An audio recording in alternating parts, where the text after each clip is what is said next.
You are now about to witness the strength of street knowledge. Witness the strength. Street knowledge. Street knowledge. Terrorize the jam like troops in Pakistan. Street knowledge. Street knowledge. Quick service announcement brought to you in part by Warriors. Damn, that shit was dope.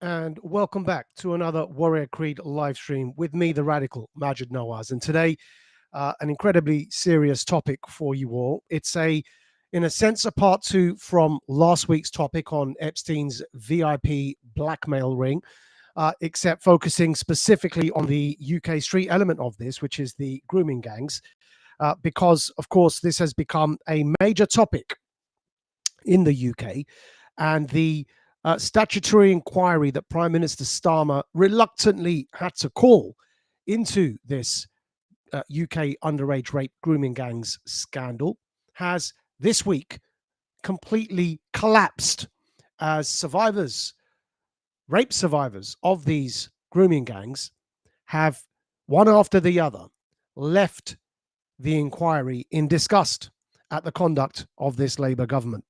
And we're going to begin by showing you through the shared screen the graphic, the cartoon for today's stream. And yes, this cartoon will probably offend a great number of people. So trigger warning, if you're offended by political cartoons, please don't look at this one, which we're about to expand on the screen for you and talk you through. Because if you're offended by satirical political cartoons that commentate on the state of affairs and perhaps satirize or indeed take a dig at the failure, institutional failure that is prevalent in the state of affairs on any given topic. If you're offended by cartoons that raise such sentiments, then please look away. But those of you who are not deeply offended by political cartoons may continue to stay tuned to this stream.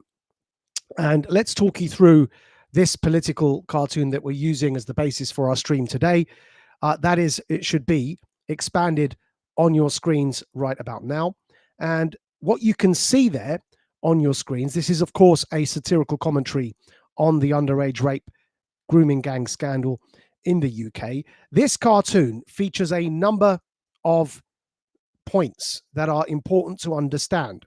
First of all, what you see in the center of the cartoon is an altar called multiculturalism. The cartoon is in fact a very deep and cutting critique of 90s era failed multiculturalism in the United Kingdom, and how in particular the living together apart of our country, where people and communities were living next door to each other but absolutely failing to mix.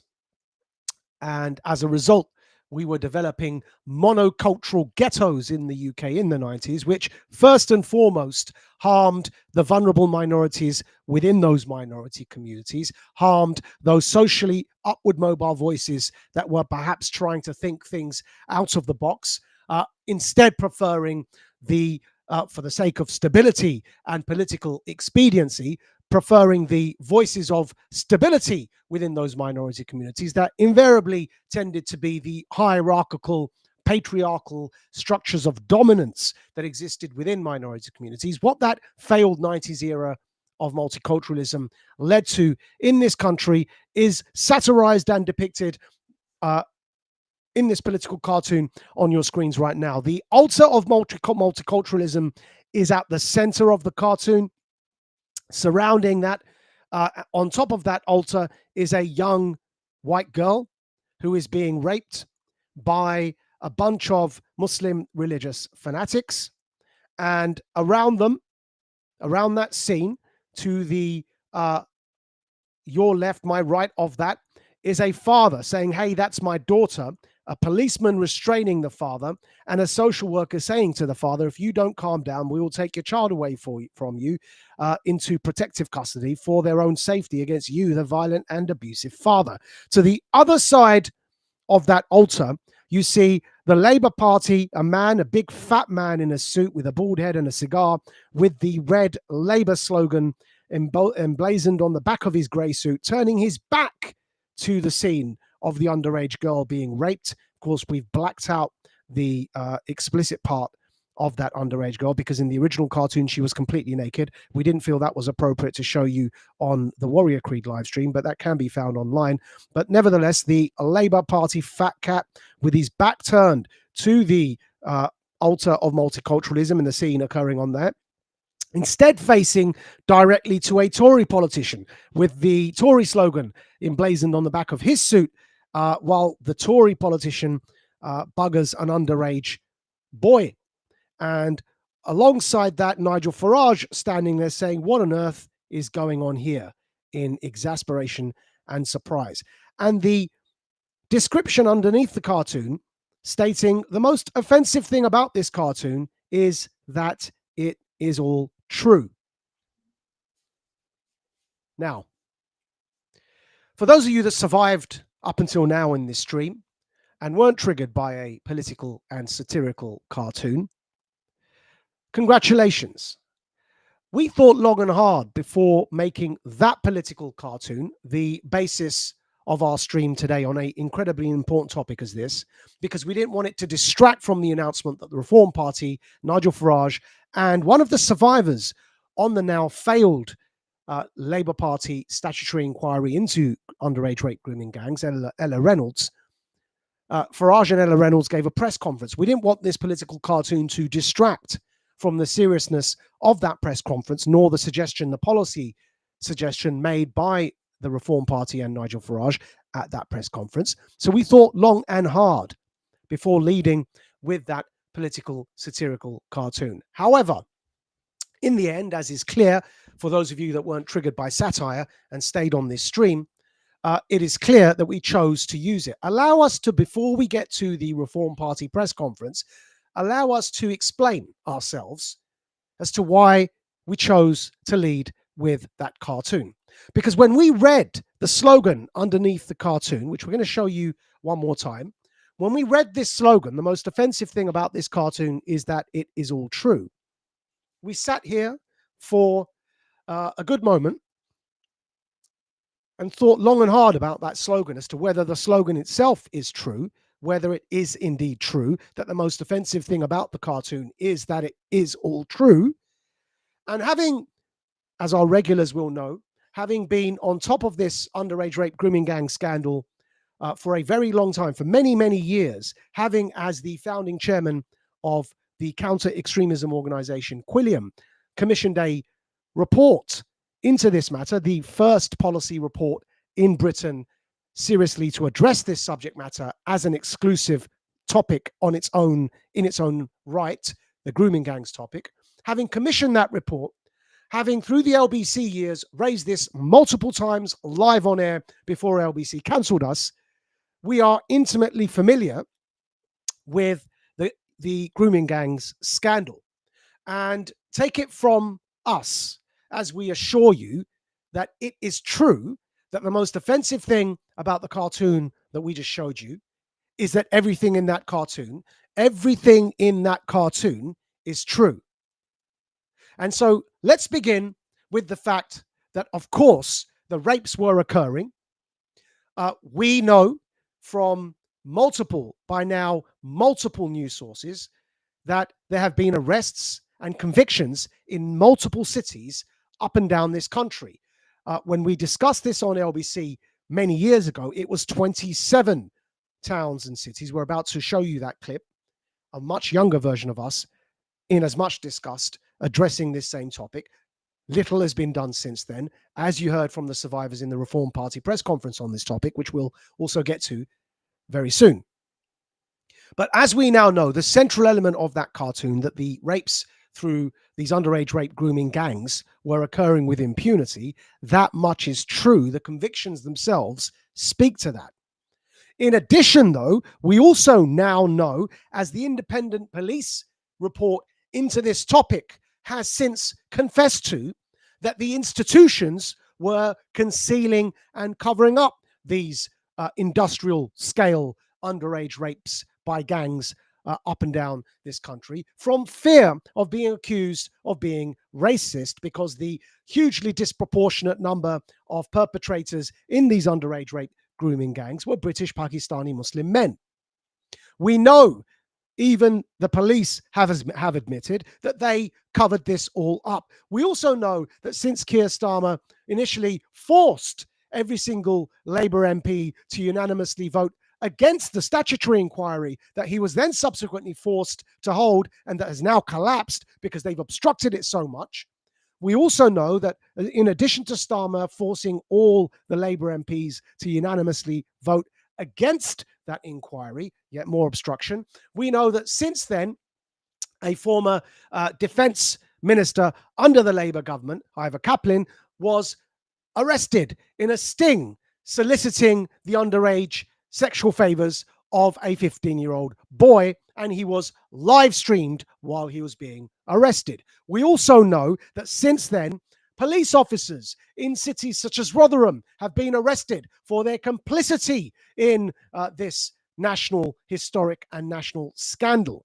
And so when we show you that political cartoon with the fact that the father is attempting to raise a complaint that his daughter is being raped, and the police are holding the father back, and the social services are threatening the father and blaming the families and not the perpetrators, all of that is true and now documented by those institutions themselves. In addition, the cartoon is also true because it depicts the Labour Party turning their back on the institutionalized mass rape of these girls in towns and cities across the UK, and instead preferring to observe as the Tory party bugger the white boys from behind, in other words, screwing the country, while Farage has been attempting to raise the alarm. The most offensive thing in that cartoon is that it's all true. The Labour Party have covered it up. The police covered it up. The local Labour councils covered it up.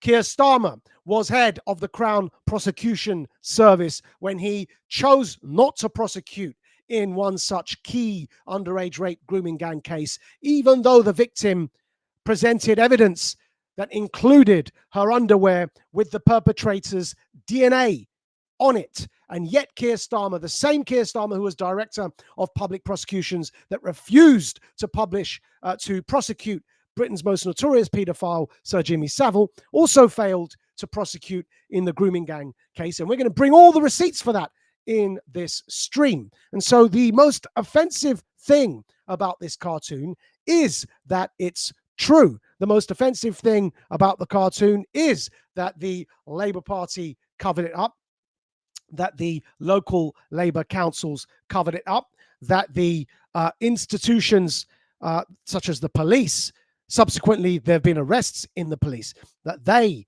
covered it up as well, and that indeed the establishment parties such as the Tories were also complicit in their failure to do anything about it. So that's why, really, after thinking long and hard about this stream, we chose in the end to use this political and satirical cartoon, despite the fact that some people would probably find or take offense to it.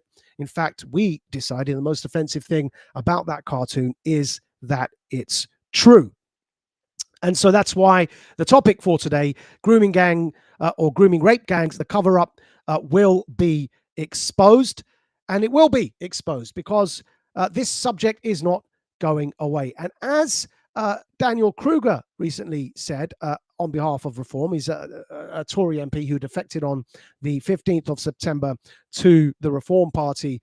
And this is him on GB News declaring Reform to be akin to a pirate ship led by a buccaneering charismatic captain.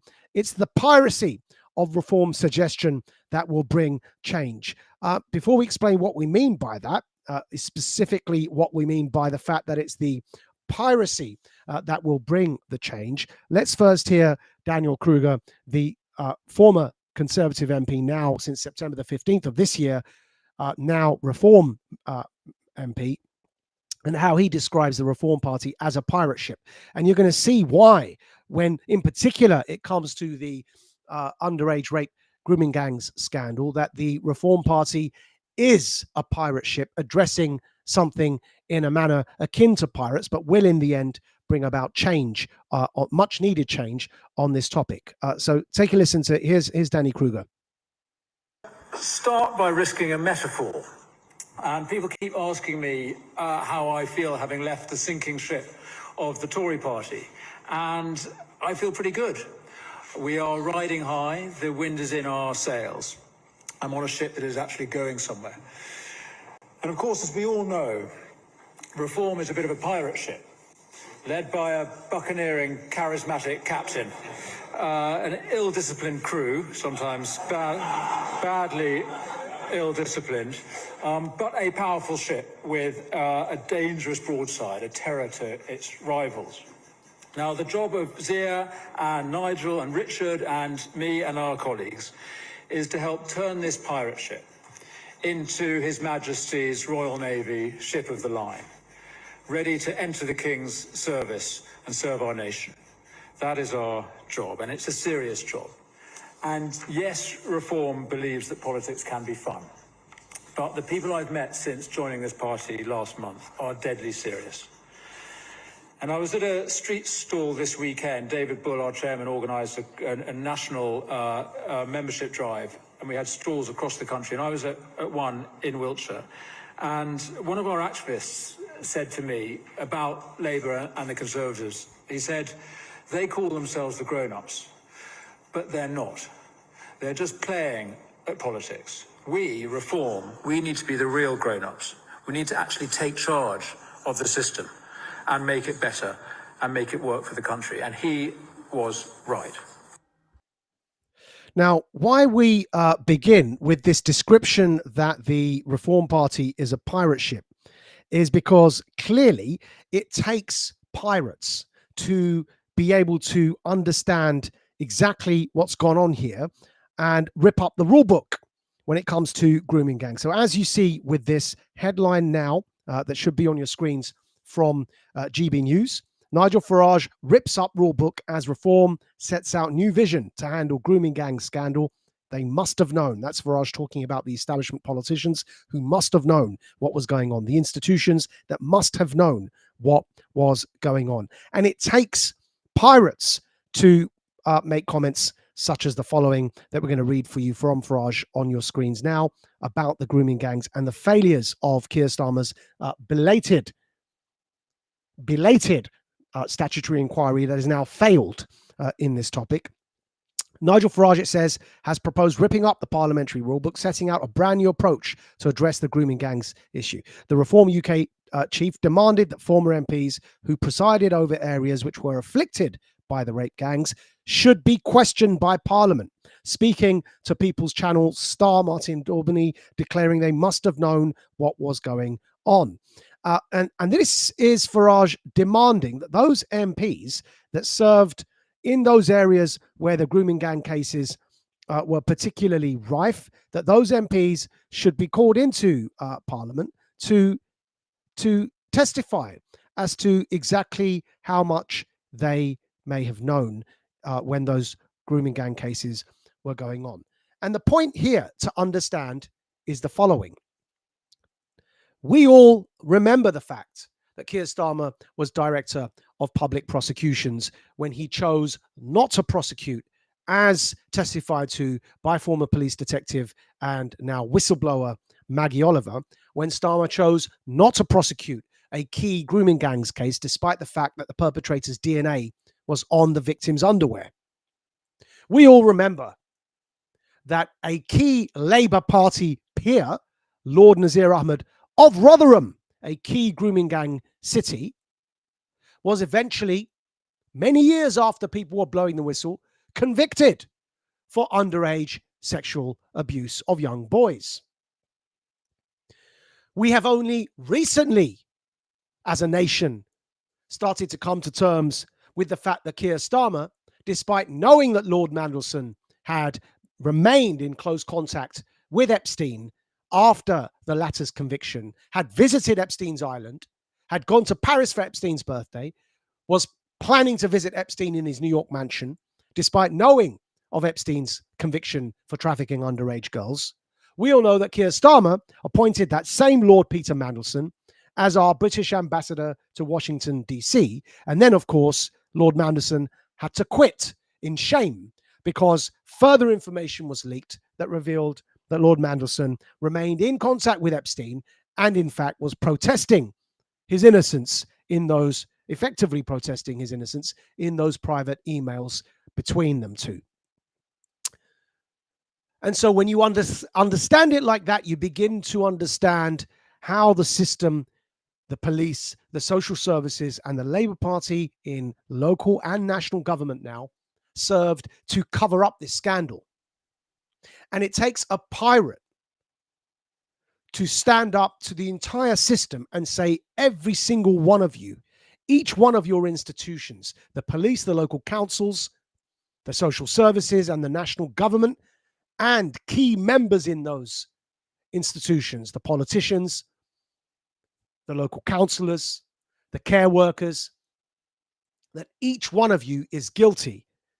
And we don't care how many of you there are. The victims are the ones we care for. The victims' voices are the ones we prioritize. It takes a pirate to stand up and, in a sense, buccaneer in that way to overturn the system. And that is why the approach taken by Farage on this topic is indeed the relevant approach. Because here is one of the survivors who's recently left the grooming gang's statutory inquiry that Keir Starmer only reluctantly called after forcing all of his MPs to initially unanimously vote against it. Here is Ella Reynolds in this week's press conference about why she left, stating very clearly that the reasons are that the victims were being gaslit.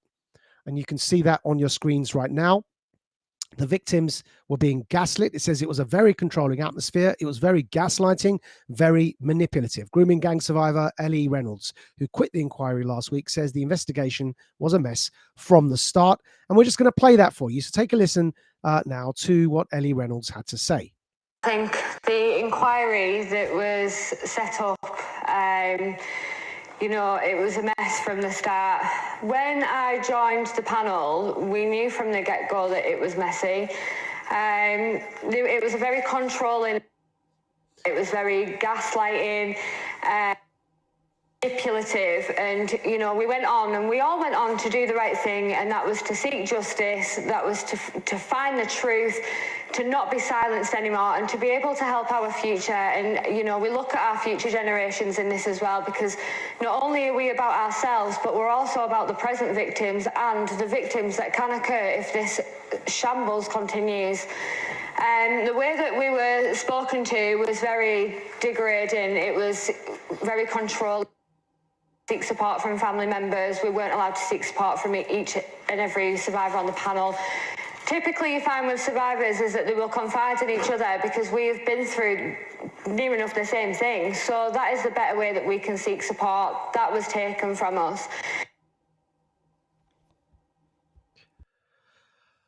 And that's Ellie Reynolds, grooming gang survivor, explaining why she left Sir Keir Starmer's statutory inquiry, which has been left in tatters, with no longer maintaining its credibility. And then, of course, Ellie there joined the Reform Party press conference. And before we get to some of what Farage said on that same panel with Ellie Reynolds in the Reform Party press conference, it's important, again, as we remind you here, to remember that today's stream is part 2 from last week's stream, wherein we address this grooming gangs issue. And you can see the title from last week's stream there: Epstein's VIP blackmail ring, Prince Andrew, Lord Mandelson, Prime Minister Blair, PM Starmer, grooming gangs, Prime Minister Ehud Barak, Middle East war, follow the evidence. And we encourage everybody to go back and revise that stream from last week and that radical dispatch to provide context to what you're hearing in today's stream. And briefly, this is a reminder for you from last week's stream, which we're just going to play for you now and is on your screen. Sir Keir Starmer, the current Prime Minister, failed to prosecute Britain's most notorious paedophile, Sir Jimmy Savile, when Keir Starmer was head of the Crown Prosecution Service. He also failed to prosecute in the grooming gangs cases. So again, we ask you, here's a man who promoted Lord Mandelson from the House of Lords to being an advisor to the Labour Party, to becoming our ambassador to Washington, D.C., despite knowing of Mandelson's relationship with Epstein. So instead of demoting him, he promoted him and then backed him all the way up until one day before his resignation. What was Keir Starmer hiding? Why was he lying? Remember, if they're hiding something, it's because they're covering something up. If they're covering something up, it's usually because there's something on them too, that they themselves are being blackmailed because there's compromise on them too. They're part of the club. That's usually the case. And so we're asking again, what exactly was Keir Starmer covering up to the extent that he needed to shut down any prosecution into these people? And back again on the Warrior Creed, this isn't new for us. We raised this at the time of the shutdown, when the Labour Party under Keir Starmer shut down the National Inquiry and forced all of their MPs to unanimously vote against the National Inquiry into this topic. Of course, since then, that National Inquiry did occur. Starmer was forced to hold it, and now this week it's collapsed because Ellie Reynolds and our other survivors have left in disgust, claiming they're being gaslit and obstructed from the truth on that inquiry. And you can see at the time, 7th of January 2025, this is a post from when Keir Starmer initially instructed every single Labour MP to unanimously vote against the inquiry.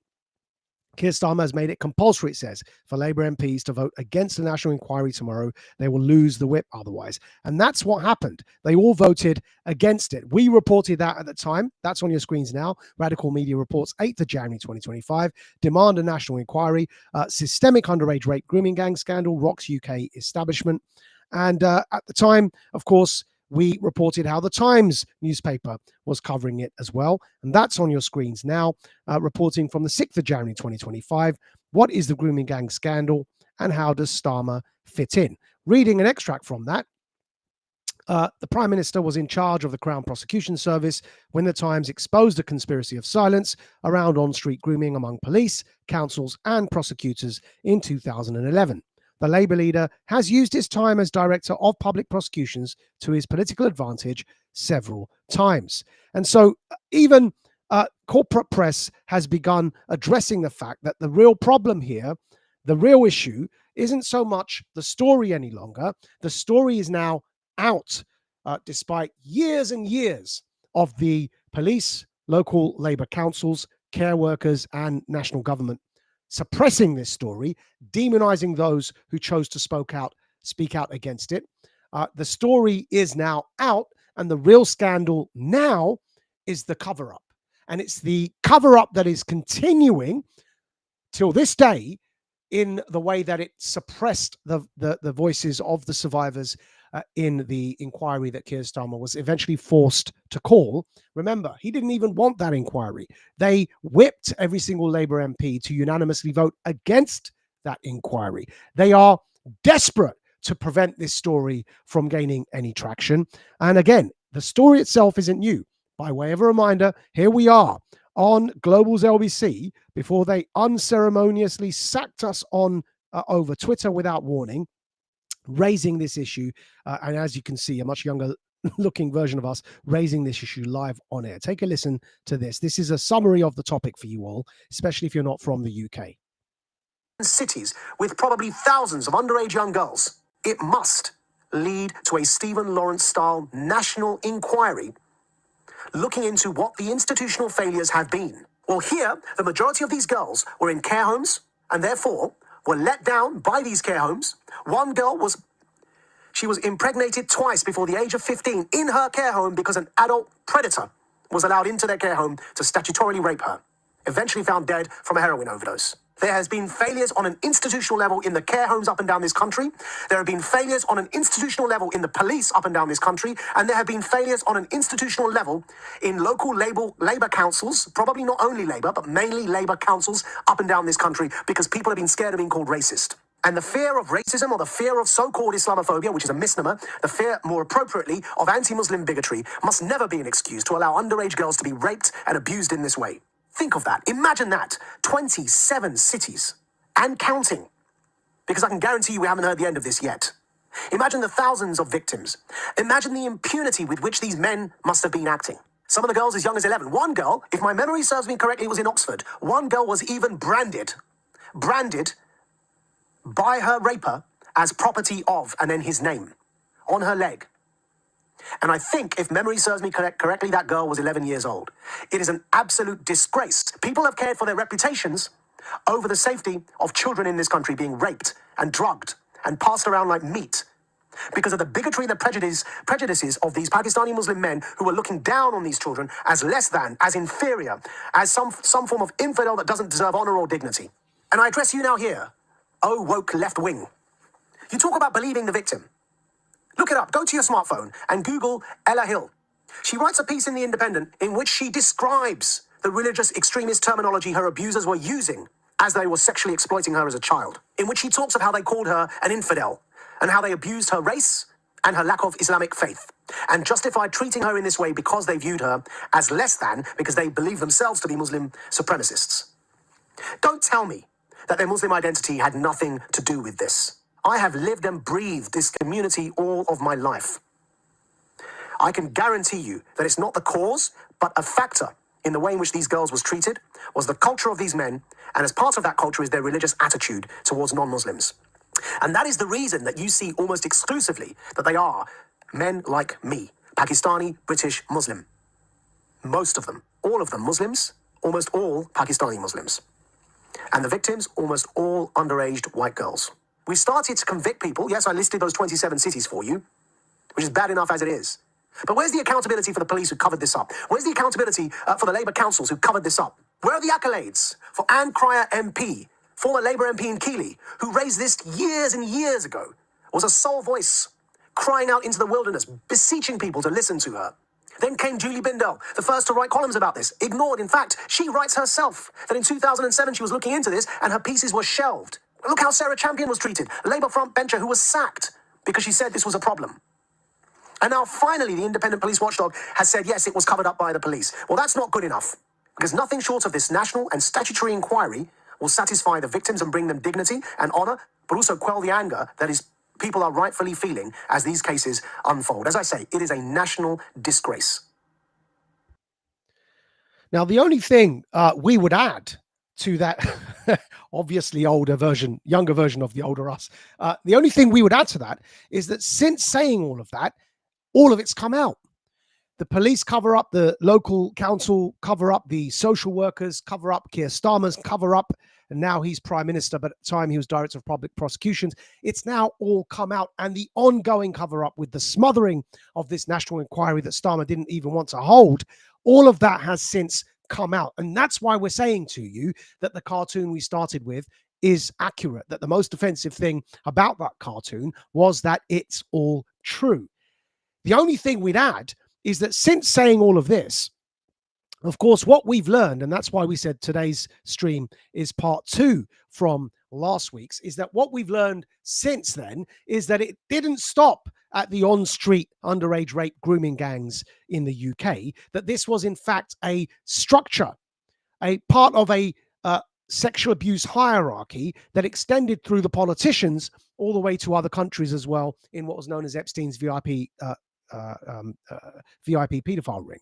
And the connections for that, involving Mandelson's connections with Epstein and Mandelson's role in the Labour government as the Dark Prince, as Tony Blair's enforcer, all of that is explained in last week's stream and Radical Dispatch for you. So what we would advise everybody is, upon watching this stream, is not to go away with the conclusion that it's only British Pakistani men who are complicit in this conspiracy of rape in order to acquire compromat and blackmail material on politicians and others for the purposes of control.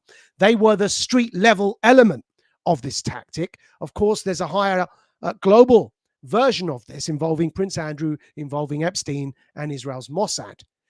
The reason we're able to speak so candidly about Israel's Mossad being involved in that global compromat operation involving Epstein and Prince Andrew and Lord Mandelson probably as well, the reason we're able to speak so openly about that is because we also speak so openly about the on-street level Pakistani underage rape grooming gangs. The only way forward through this mess is for everybody to be honest. The only way forward through this mess is to stop being defensive and assuming that your community couldn't possibly produce individuals as guilty as this, whereas their community could. The only way through this is to remove your sense of victimhood from the story and prioritize the actual victims, and that is the underage children that were groomed and raped in these organized criminal networks that were doing so in order to acquire compromat over their target. And that was occurring on a street level in the UK via the British Muslim Pakistani street level underage rape grooming gangs. And it was occurring on a global level through the Epstein network. That doesn't mean that all Israelis are guilty of paedophilia just because Mossad was involved through the Epstein network. And it doesn't mean all Pakistanis are guilty of paedophilia just because the on-street level grooming gangs were involved in the British context. It does mean that we must accept the facts at face value, and those of us that genuinely care for justice from those communities must speak out first and foremost against those bad apples within our own communities. Why first and foremost? Because, of course, the shield that these people hide behind when it comes to such stories is Islamophobia and racism. It takes somebody like me from the Muslim community, having served and engaged in one way or another for my entire life with the Muslim and British Pakistani communities and in Pakistan, having been intimately involved in touring 22 universities in Pakistan, challenging extremism at the height of the war on terror, while the Taliban were only 100 miles from Islamabad, the capital, and a few months before Malala Yousafzai was shot in the head, organizing street protests in Pakistan against extremism, having been involved as closely as I have. It requires people like me to speak out about those British Pakistani Muslim men and their counterparts elsewhere, because, of course, it's harder for them to hide behind the shield, the false defense of Islamophobia and racism when people like me speak about it. That's why it's so important that people like us continue to speak. And it's why it's also so important, for example, that involving the Epstein and Mossad blackmail operation, that Israelis criticize their own government and its global operations to acquire compromat for war. That is the only way forward. The only way forward is to have complete and total honesty on all of this. Now, they are slightly, even though they're related, slightly different topics, in that one relates to the domestic situation in the UK and the other relates to the global situation with Epstein and what he was doing with Mossad.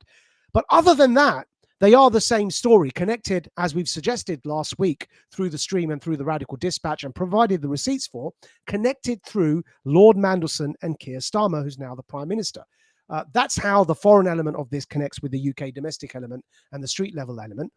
Lord Nazir, the convicted Labour peer, convicted for underage sexual abuse. Ivor Kaplan, who was arrested on live webcam for soliciting the sexual services of an underage boy in Britain. They point to the way in which these cases are connected, the foreign element and the on-street element. However, you can imagine, for example, somebody who is perhaps the shadow Home Secretary in a Reform Party context would want to focus on the British grooming gang element of this, whereas somebody perhaps who does more of a security brief would be concerned with the Epstein stroke Mossad blackmail ring element of this. And so you can see how they would be separated, but for the purposes of understanding what's going on here, it is important to understand that these were compromat operations that were coordinated in a criminal cartel context from the street level all the way up for the purposes of acquiring compromat on the target. That's what's gone on here for so long, and it's why it continued for so long with impunity, because this was an organized operation. Once it had acquired compromat on certain people within the police, within the social services, within the Labour councils, within the National Labour government, it was able to continue to keep a lid on it, because the people that were responsible for blowing the whistle were often the ones who were complicit and had the compromat on them, and so they were the ones covering it up. It took voices such as Anne Cryer MP, such as Julie Bindel, such as Andrew Norfolk at the Times, such as Sarah Champion, Labour MP, such as now police detective whistleblower Maggie Oliver, and of course, the survivors such as Ellie Reynolds. It took all these voices to come out like pirates, to challenge the status quo, to face the ridicule, to face the accusations, and to face the isolation and the stigmatization that came with speaking up about this topic for the sake of the children, for us to even get to this point where finally the British public is aware of what's been going on for so long in this country and is demanding answers. And in that context of demanding answers, we return to the press conference that the Reform Party called recently and that Ellie Reynolds so eloquently spoke at. And that's what we want to get to now when we show you what's gone on here. But before we do, again, as a reminder, we're going to show you what Maggie Oliver had to say about the Keir Starmer covering this up. This is former police detective looking into these cases and now whistleblower Maggie Oliver about Keir Starmer's role in this cover-up. Take a look at this. I shouldn't have had to resign. It's still, 12 years on from that day, and we are still going round this same hamster wheel. We need to see Keir Starmer stand up in the House of Commons and issue you a full and unreserved apology, don't we? You know what, Bev? Empty words mean nothing to me. I want to see him put his actions where his mouth is. Blaming this problem on far-right extremists is actually dodging the issue. He was the director of public prosecutions when I resigned from Rochdale. And I resigned because the charges that were being levelled at the predators and the abusers of those men, I knew in detail. I knew what had happened to them because I've spoken to them all. Being threatened at gunpoint, being passed around a room like a ball, being raped on a daily basis. And he made the decision alongside the prosecutors that the man who got a 13-year-old pregnant didn't face charges of rape. He was out of prison in less than 4 years. As a tactical option, they put a child victim of that gang on the indictment so they could get her evidence into court without even telling her. Then they tried to take her children away from her. He was the DPP. And I'm sorry, when he says that his record is clear and good, I would take him straight back to that case, which 10 years later, Bev, the Chief Constable of Manchester has publicly acknowledged was borderline incompetence in the handling of it on many levels. And to this day, the CPS refused to apologise for putting that victim on the indictment as a purely tactical option. So we still have a long, long way to go. And so, words like yesterday, they can, again, actually are blaming victims and abuse victims for standing up for their right to have their abusers tackled and dealt with properly. It's smoke and mirrors, and I've heard these things so many times that I get really angry about it. Yeah, well, so you should, and thank goodness for your anger, Maggie, because it keeps it driving forward, and we appreciate all the work that you do, Maggie Oliver there. And as you see there, that you just heard it yourselves, that's former police detective who was investigating these cases, now whistleblower Maggie Oliver, saying herself that they tried to take the children away from the people complaining, not from the perpetrators that were raping them. And this is the absurdity of the story, and it's why the cartoon we led with, the political satirical cartoon, is that the most offensive thing about it is that it's true, because it depicts a father in that cartoon complaining and social services and police holding the father back and saying, if you don't calm down, we'll take your children away from you. That's literally what happened. And it's why we said the most offensive thing about that cartoon is that it's true. So if you're offended by the truth, there's nothing really we can do for you. It's the cover-up that we are pointing everyone to. It's the cover-up that we're saying should offend you the most. And again, as a reminder, here we are from a previous stream. Now, we mentioned the cover-up, which is why people are so upset. Understand why people are so upset. This is a systemic cover-up. We have institutional failures in our police, in our Labour government, and in our local Labour council, and in our child protection services, all of which have been complicit in covering this up, and for which multiple reports have also come to this same conclusion that they've been covering it up. And whistleblower, former police detective Maggie Oliver in particular has been speaking about Keir Starmer as Director of Public Prosecutions, covering this up when he made the decision alongside other prosecutors that a man who got a 13-year-old pregnant should not face charges of rape. So remember, it's the cover-up that is now the story. It's the fact that the police, the care workers, social services, the children's care homes, the local and invariably Labour councils, not only, but mostly Labour councils, and Keir Starmer as Director of Public Prosecutions, now the Prime Minister, the Labour Prime Minister, it's that cover-up that we are so furious about. Keir Starmer, especially since he forced every single Labour MP to unanimously vote against the inquiry into this topic, now, of course, was forced to allow that inquiry, only to be obstructing it until today, forcing the survivors to now leave that inquiry in disgust. And it's why, bringing us back to the Reform Party press conference, that Nigel Farage, having had enough, has decided to suggest the following about a formal parliamentary commission, a parliamentary prosecution into this topic, a parliamentary commission that does not allow for those who testify to perjure themselves, but rather forces them under threat of perjury to tell the truth, that calls them in as witnesses, that a parliament that takes for itself, that returns to itself the statutory powers that it deserves to investigate this issue seriously. And this is the pirate on the conversation, intervening to suggest something, frankly, quite needed at this stage. Take a listen to this. Outline, if you could, to viewers tuning in, a novel use of parliamentary power, this select committee, and particularly making people take the oath under threat of perjury.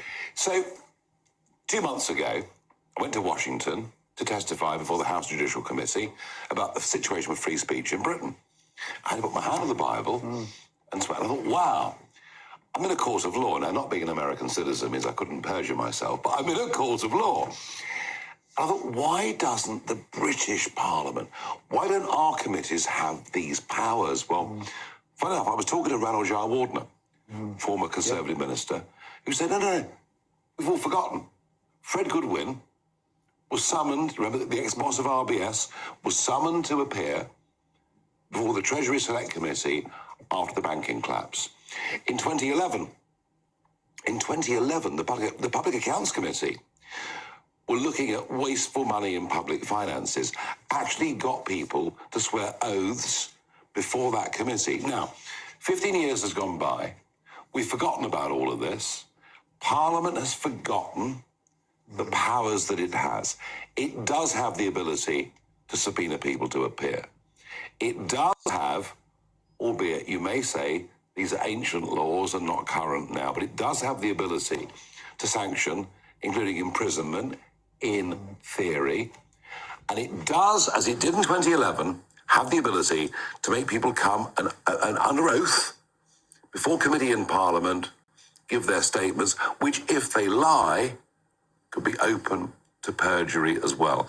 Parliament has incredible powers, but we've lived through 25 years of Parliament's authority being given to quangos, being given to courts, being given to judges, and it's time to claim it back. And my argument was that we call it grooming gangs, let's be frank, the mass rape gangs have sullied our reputation around the world.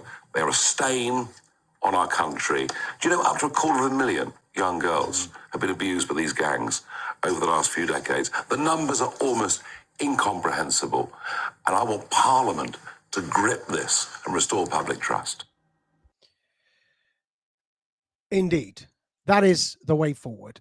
The way forward clearly can no longer be this inquiry that Starmer's Labour government have so reprehensibly obstructed, to the point where the survivors have left in disgust. The way forward is to provide Parliament with the power to, under threat of perjury, formally prosecute this, interrogate those politicians that were serving, those police officers and those social workers that were serving in those cities and in those towns where these cases were occurring, and under threat of perjury, force the truth out of everybody so that this country can finally heal. If we do not heal this festering wound, then you wonder why community cohesion and inter-community tension and scenes such as those that recently unfolded in Whitechapel, with UKIP wanting to march through Whitechapel and many masked protesters in Tower Hamlets wanting to prevent them. Those sorts of chaotic scenes that can look very intimidating to members of the public will continue to unfold until we close and heal this festering wound. It is obvious and natural that people want justice in this country, and there's nothing wrong with demanding justice. And the way forward is Parliament, and the way forward is media scrutiny. Again, as Farage has said in this interview, which we'll play for you now. Farage, something else astonishing that came out today was when Ellie Ann Reynolds said this has been a mess from the start. It's been controlling, gaslighting, manipulative, a shambles, and more to the point, all shrouded in secrecy. You said earlier on this should all be held in the open. Well, should be televised for the entire media to see and the public to see. The Palace of Westminster, the mother of parliaments, I mean, there's the image behind you. You know, it is one of the most incredible buildings in the world. I want that to be turned into a court. And it has the ability to do this. It's done it through history. It's done it, as I say, 15 years ago. I want the full glare of media publicity. I want social workers. I want police officers. I want councillors. I want former MPs in those areas who must have known what was going on. Simply must have known what was going on to appear before that court. And I think it can be done quickly. I mean, think about it.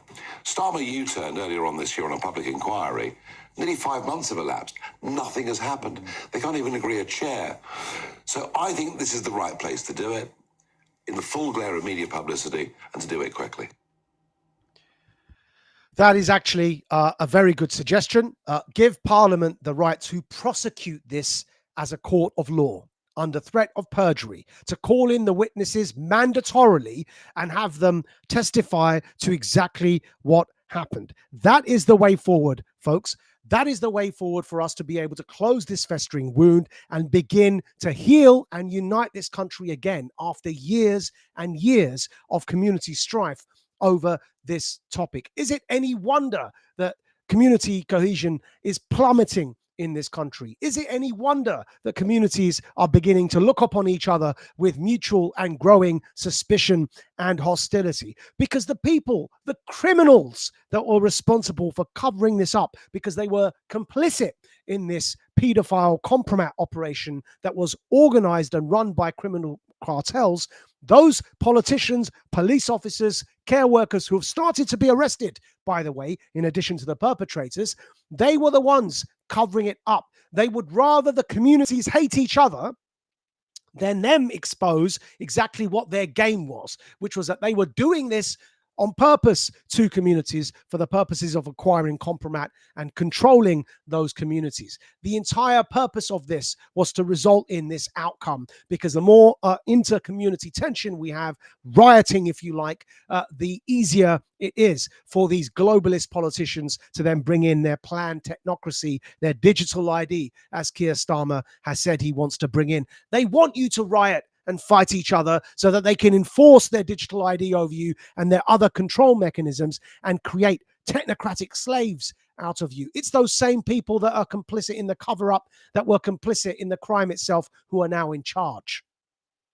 That's why Nigel Farage's suggestion that we have a parliamentary prosecution on this subject under threat of perjury, demanding that these witnesses, summoning the witnesses to attend and demanding that they tell the truth. That is the way forward to heal this country. And of course, the truth and reconciliation that will bring under a government that is strong enough and willing enough to do this will begin the healing process, which will require, of course, many years of communities standing up on this matter. But the healing can only begin when everyone from each of and all communities are prepared to speak the truth, even if against our own selves, our own communities.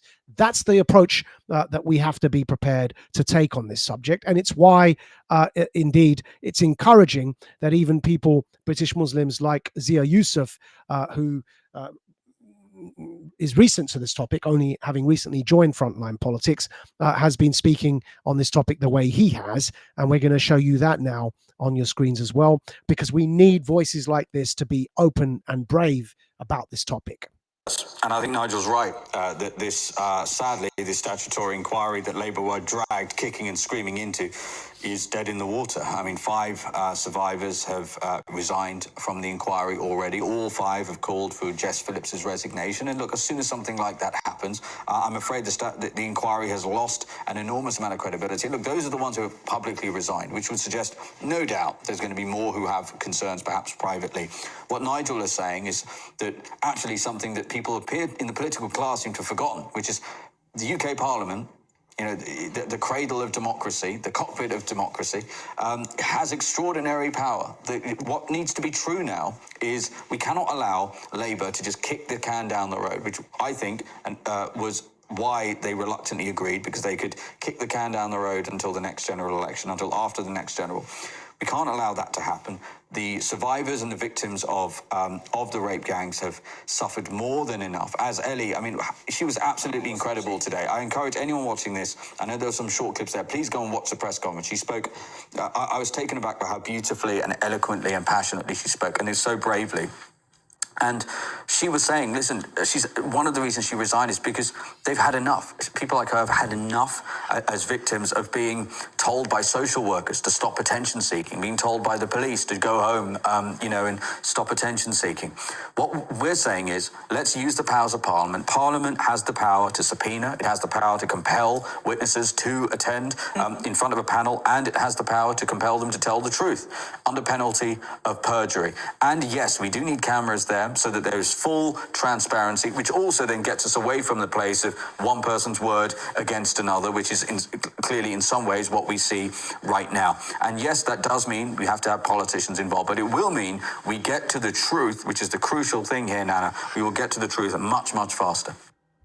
And there you have it. The delays in this have been put down to people claiming racism and Islamophobia. It's why it's so important that faces such as Zia Yusuf's are at the forefront of speaking about this. And again, in order to preempt any, frankly, bullshit about Islamophobia, the misnomer, when addressing this topic, we're going to remind you of why you mustn't succumb to that weaponized defense against this topic, and that should be on your screens playing for you now from our days in LBC before they cancelled us. And this brings me to the term Islamophobia, which is one of the biggest misnomers ever to have come about in recent years. Islamophobia includes within it hatred of Muslims as a people and criticizing and scrutinizing Islam as a religion, which is the right of every free-thinking human being anywhere in the world. So if I turned around and said that Islam today has a disproportionate problem with homophobia, with anti-freedom of religion stances, and so on and so forth, whatever, chopping the hand of the thief, that's not Islamophobic. That's talking about the doctrine of a religion that needs reform. Like we've been talking about Christianity over the course of this hour and the doctrine of confession. That's not Islamophobic, and therefore let's change the word. Let's stop using the word Islamophobia, which lends itself to accusations of blasphemy, when in fact everyone should have the right to blaspheme. And yes, let's use instead the word Muslim phobia, which is more accurate. Because it's wrong to hate Muslims as a people or individual Muslims as persons, but it's perfectly legitimate to scrutinize Islam as a doctrine. And that's the problem with the word Islamophobia. When Charlie Hebdo did what they did and scrutinized Islam as a religion, and they were murdered for it in their offices, that is their right to do so. There should never be a blasphemy law anywhere in Europe. And the word Islamophobia is used as a shield to reintroduce blasphemy as law through the back door. And that's my problem with the word. And in that, UK's most prominent Muslim phobia watchdog group, Tell Mama, supports me in this stance. Tell Mama UK, which monitors anti-Muslim hatred across the country, has also come out very publicly to state that the word Islamophobia is indeed a misnomer. And this is an internal debate going on between Muslims in this country. We've got to allow for scrutiny of our religion, like every other religion is scrutinized. So let's stop using the word Islamophobia, use the word Muslim phobia, which is more precise and accurate, and then recognize that a Conservative MP raising concerns around the disproportionate involvement of British Muslims in grooming gangs is not Islamophobia. It's pointing to facts that we all would do well and better to actually have a bit of self-reflection and introspection about. Indeed, a much younger version of me making the points that you're hearing us make here on this stream. We'll end on that note. Clearly, we're endorsing the Reform Party's suggestion of a parliamentary prosecution with powers to summon, under penalty of perjury, all those politicians, police, care workers, local councillors, and national leaders who were involved in the cover-up of the systemic and multi-city underage rape of white girls predominantly in this country by organized criminal, mainly British Pakistani Muslim gangs, for the purposes of acquiring compromat on their targets as part of a broader operation run by the establishment globalists to influence the direction of policy in this country by using such compromat. Again, we ask everybody to go back to last week's stream and last week's Radical Dispatch for fuller, broader context on this topic. Today's stream focused on the UK element of it, which is the underage rape grooming gangs, predominantly by British Pakistani Muslim men. Last week's focused on the global VIP paedophile ring that was a Mossad operation to acquire blackmail and compromat involving Prince Andrew, prime ministers such as Ehud Barak of Israel, and indeed Lord Epstein, who was recently sacked as our ambassador to Washington, D.C. due to his complicity in this story. We ask all our subscribers to Radical Media to go to majidnawaz.substack.com and become premium members of Radical Media. Your paying subscription allows us to continue doing this investigative work, which by now we hope you see is incredibly important to sustain. We ask you to become premium members by going to Radical Media on Substack and not only signing up for free, but for the monthly paid subscription. That is all we have time for this week. You've been listening to The Radical, Majid Nawaz. Until next week, we thank you for your time. You are now about to witness the strength of street knowledge. Witness the strength.